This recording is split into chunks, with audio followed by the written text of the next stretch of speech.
Berjalan adalah usaha seseorang untuk melangkah ke depan atau perjalanan dari satu tempat ke tempat lain, dengan melibatkan komponen-komponen fundamental berjalan yakni argus gerakan sendi, rangkaian aksi otot, kecepatan tubuh bergerak ke depan, alignment rung dan gaya reaksi lantai.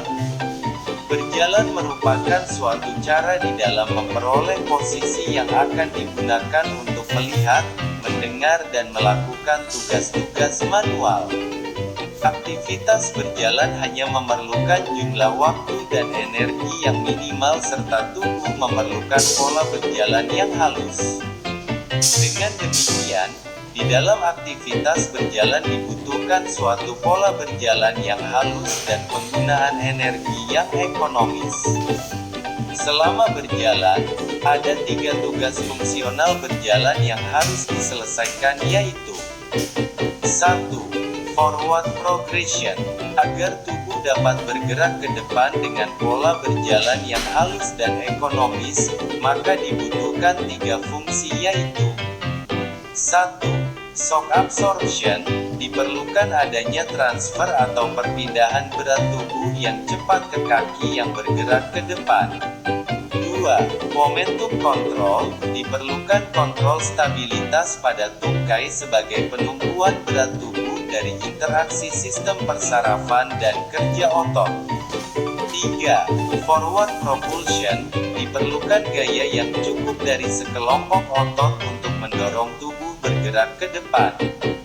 Dengan penggunaan momentum yang cukup untuk membantu terjadinya shock absorption dan menggerakkan tubuh ke depan, maka kebutuhan kerja dari tubuh dapat diminimalkan selama berjalan. 2. Single limb balance.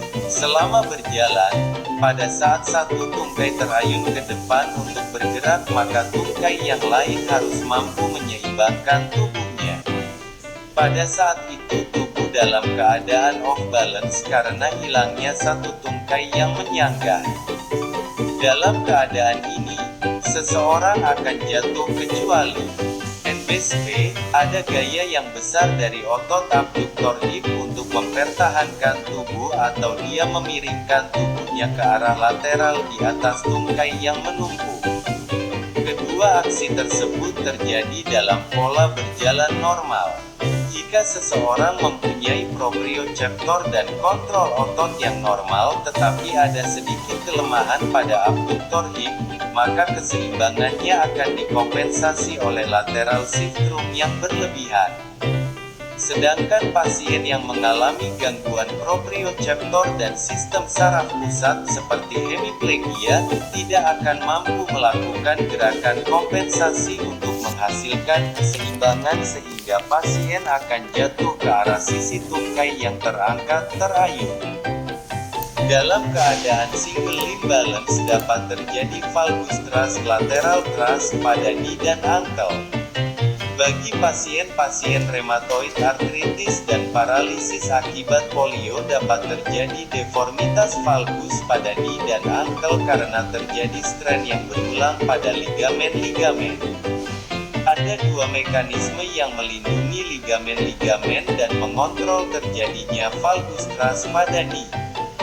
Pertama, mekanisme untuk menyanggah di bagian medial melawan valgus thrust yang terjadi oleh aksi dari 3 otot sisi medial yakni otot semitendinosus, otot gracilis dan otot sartorius. Kedua, mekanisme proteksi dari aksi otot vastus medialis untuk mencegah pergeseran patella ke arah lateral dan mengontrol angulasi valgus knee. Sedangkan pada ankle atau kaki, adanya stres valgus dapat diproteksi oleh aksi M. tibialis posterior. 3. Limb length adjustment.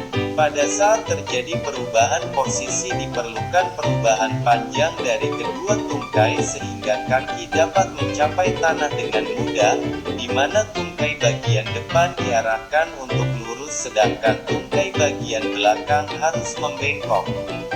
Dengan demikian tungkai ekstremitas inferior, yang bergerak ke depan untuk mengambil suatu langkah harus lebih panjang daripada tungkai yang di belakang. Untuk mencapai gerakan ekstremitas inferior ke depan, maka secara relatif terjadi rotasi pelvis ke arah depan dan pelvis drop pada sisi ipsilateral. Pemanjangan ekstremitas yang lebih jauh dapat diperoleh dengan cara mempertahankan ankle tetap pada sudut 90 derajat. Pada akhirnya, total pemanjangan ekstremitas akan berkurang dengan sedikit fleksini pada sisi penumpuan.